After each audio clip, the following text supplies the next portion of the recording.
Hello everyone. Good morning to all. Greetings from Shri Saha Kelkar College, Devgad. I am Professor Rashmi Ramesh Hirlekar and we are discussing here about human resource management.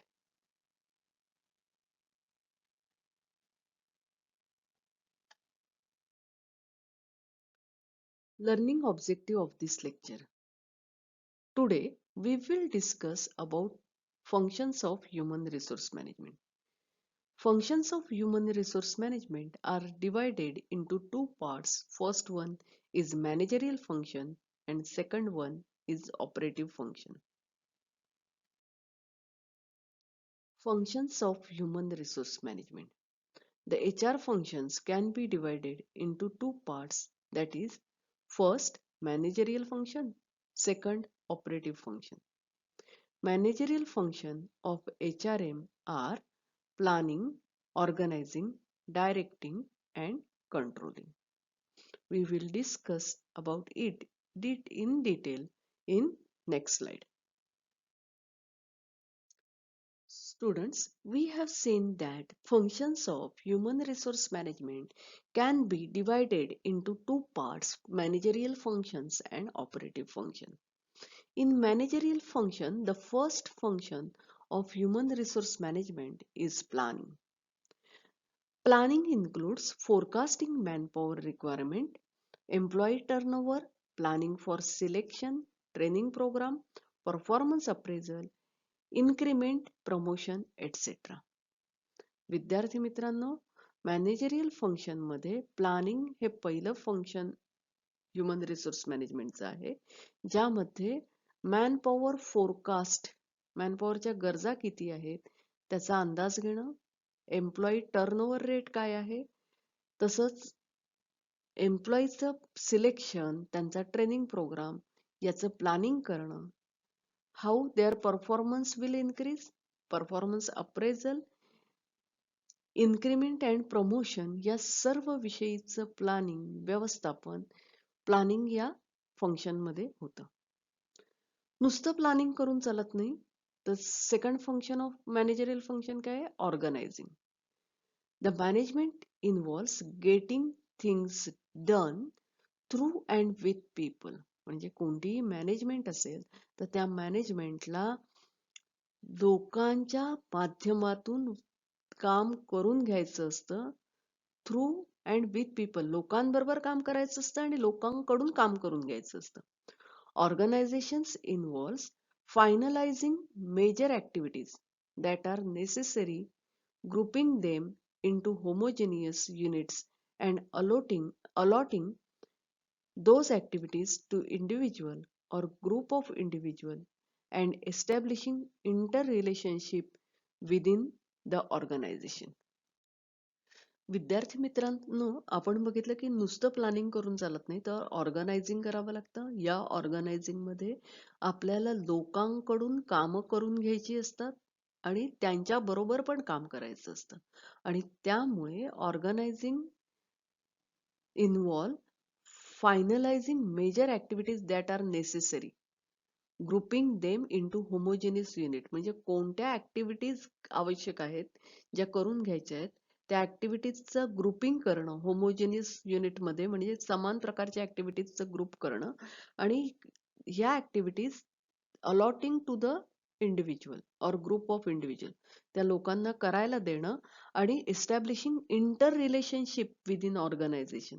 Organisation मध्ये inter relationship establish करण्याचं कार्य HRM ला करावं लागतं किंवा human resource मॅनेजमेंटला करावं लागतं. थर्ड फंक्शन आहे directing. Directing includes issuing instructions to employee. Directing मध्ये काय कसला अंतर्भाव होतो? एम्प्लॉईंना सूचना देणं, developing communication network, interpretation of industrial law and integration of employees. म्हणजे एकतर कम्युनिकेशन नेटवर्क डेव्हलप करणं, इंडस्ट्रियल लॉ जो आहे तो त्यांना समजावून सांगणं, आणि इंटिग्रेशन ऑफ एम्प्लॉईज, सर्व कामगारांचं एकत्रित काम करणं किंवा त्यांच्यामध्ये एकतेने काम करण्याची वृत्ती निर्माण करणं, याला डायरेक्टिंग असं म्हणतात. फोर्थ फंक्शन आहे controlling. Creating basic data for establishing performance standards. म्हणजे आता कंट्रोलिंग म्हणजे नियंत्रण, याच्यामध्ये एक बेसिक डेटा तयार करणं. कशासाठी? Establishing performance standard. परफॉर्मन्सचा स्टँडर्ड काय असला पाहिजे? Job analysis performance appraisal are method use for effective control of employee. म्हणजे जॉब एनालिसिस, परफॉर्मन्स अप्रेझल ही मेथड्स आहेत जी एम्प्लॉईचा इफेक्टिव्ह कंट्रोल किंवा एम्प्लॉईवर योग्य नियंत्रण ठेवण्यासाठी ह्या मेथड्सचा वापर केला जातो. तर अशा प्रकारे मॅनेजरियल फंक्शनमध्ये प्लॅनिंग ऑफ ह्युमन रिसोर्स, त्याच्यानंतर organising of human resource, directing to human resource and controlling to human रिसोर्सचा अंतर्भाव होतो. Now we will see operative functions of human resource management. Operative functions of human resource management, that is development, compensation, integration and maintenance of human resource of an organization for the purpose of contributing towards organization's objective. म्हणजे ऑर्गनायझेशनच्या objective साठी एम्प्लॉईंनी contribute करणं. आणि हे त्यांनी contribute करण्यासाठी काय काय करावं लागतं, तर जी कार्य करावी लागतात त्याला आपण ऑपरेटिव्ह फंक्शन्स असं म्हणतात. या ऑपरेटिव्ह फंक्शन्समध्ये प्रोक्युअरमेंट म्हणजे एम्प्लॉई निवडणं, त्यांची डेव्हलपमेंट करणं, त्यांना योग्य मोबदला देणं, इंटिग्रेशन करणं त्यांचं, maintenance of human resource of an organisation, ऑर्गनायझेशनचं ह्युमन रिसोर्सचा मेंटेनन्स करणं. कशासाठी? As they can contribute towards the organisational goals. तर अशा प्रकारे 8 ऑपरेटिव्ह फंक्शन्स आहेत. First one procurement of personnel, second one development of personnel, third motivation and maintenance, fourth employee compensation, fifth employee benefit, sixth one record keeping, seventh one personal research and audit, and last one, that is 8th one, is industrial relations. Operative functions of human resource management, in that first function is procurement of personnel. Acquiring human resource is an important function of human resource management. Quality and prestige of organization depends upon employee of the organization.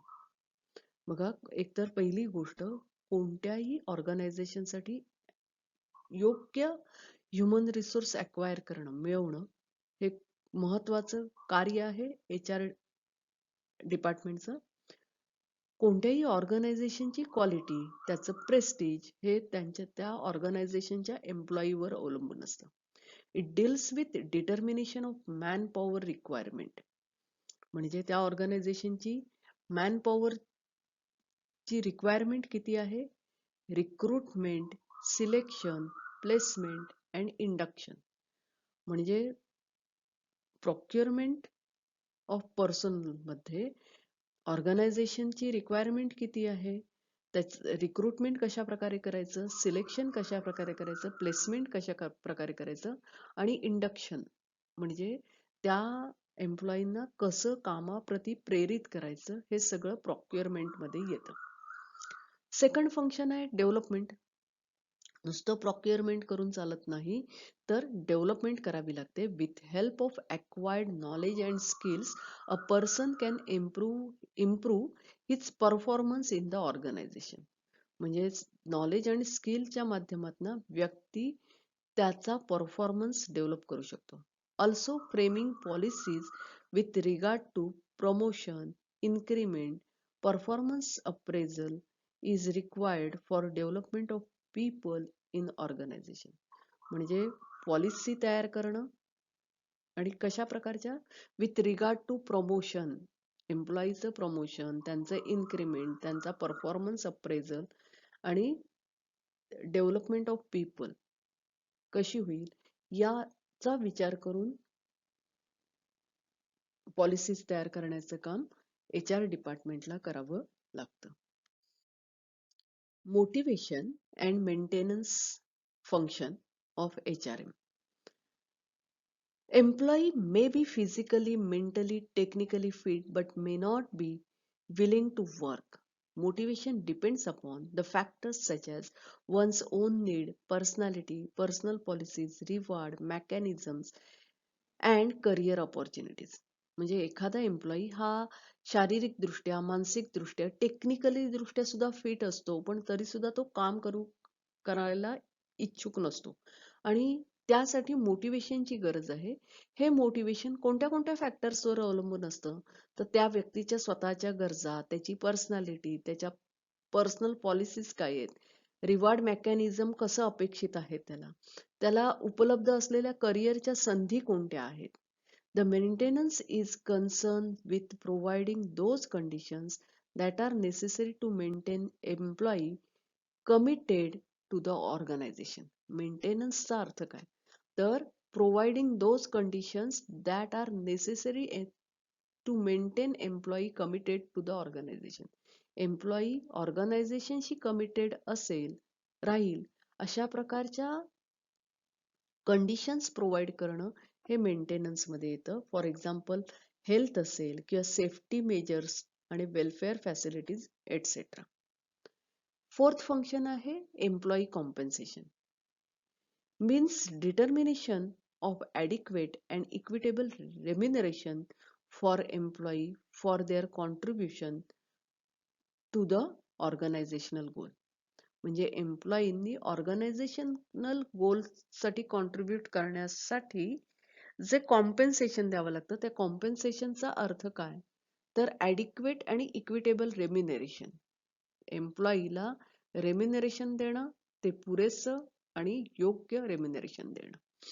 Payment of fair wages salary in an important motivating factor for the employee. म्हणजे योग्य मजुरी, योग्य पगार देणं हा एक motivating factor आहे एम्प्लॉईचा. A suitable reward and benefit system increase the morale of employee and improvement in performance. म्हणजे एम्प्लॉई जो आहे त्यांना सुटेबल रिवॉर्ड देणं, बेनिफिट्स देणं, जेणेकरून त्यांचा मोराल इन्क्रीज होईल आणि त्यांच्यामध्ये त्यांच्या परफॉर्मन्समध्ये इम्प्रूव्हमेंट होईल. Productivity link compensation is the order of the day in performance. Productivity linked compensation is the order of the day performance. However, it is challenging job to determine monetary compensation of employee. म्हणजे productivity ही कॉम्पेन्सेशनशी link आहे. जर पगार चांगला मिळत असेल तर productivity सुद्धा चांगल्या प्रकारे केली जाते, पण तरी सुद्धा हा एक चॅलेंजिंग जॉब आहे ह्युमन रिसोर्स मॅनेजमेंटला to determine monetary compensation of employee. किती पगार द्यायचा हे डिटरमाइन करणं हा एक चॅलेंजिंग फंक्शन आहे. Fifth one, employee benefit. Many companies provide benefits such as pension scheme, contribution to provident fund, reimbursements of medical expenses, educational assistance, health, insurance, transport, canteen facilities, etc. to the employee. म्हणजे operative function मध्ये employee benefit provide करणं हे सुद्धा एक function आहे. याच्यामध्ये pension scheme असेल किंवा प्रॉव्हिडंट फंडला कॉन्ट्रीब्युशन करणं असेल, मेडिकल एक्सपेन्स रिइम्बर्स करून देणं, म्हणजे समजा काही औषधाचा खर्च झाला असेल तर तो कंपनी देते, एज्युकेशनल असिस्टन्स देणं, हेल्थ इन्शुरन्स प्रोव्हाइड करणं, ट्रान्सपोर्टेशन, कॅन्टीन फॅसिलिटीज प्रोव्हाइड करणं. Sixth one, record keeping is an important function of human resource. HR manager collect and maintain information about employee. HR management काय करतं, तर एम्प्लॉईच्या विषयीची माहिती गोळा करतं and it assist the management in taking decision on promotion, job rotation, performance incentive etcetera. म्हणजे मॅनेजमेंटला मदत करण्याचं काम HR डिपार्टमेंट करतं.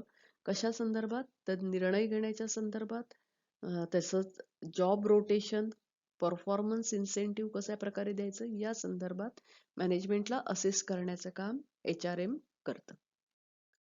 Seventh function is personnel research and audit. This area is concerned with detailed studies on organizations' personnel programs such as recruitment, selection, development, utilization of human resources, data related to wages, grievances, labor turnover, absenteeism, survey on employee morale and attitude and satisfaction. आता personal research आणि audit हे एक function आहे HRMचं.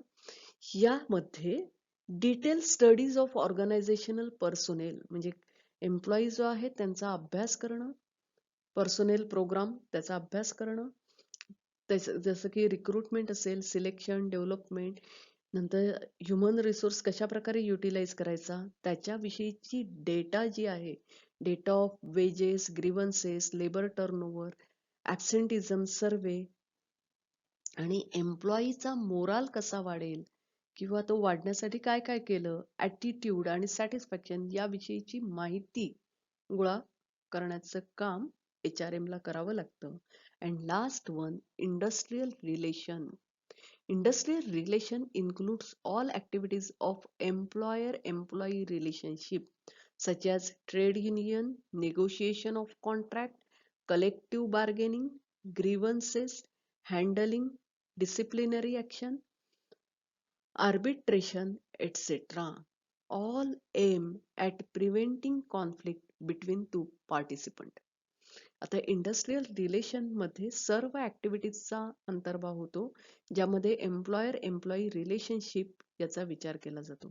मग trade union असेल, contract जे आहे त्याविषयीचं negotiation करणं, बार्गेनिंग करणं, काही तक्रारी असतील तर त्या हँडल करणं, डिसिप्लिनरी ऍक्शन घेणं आणि काही न्यायविषयक ज्या गोष्टी असतील त्या हँडल करणं.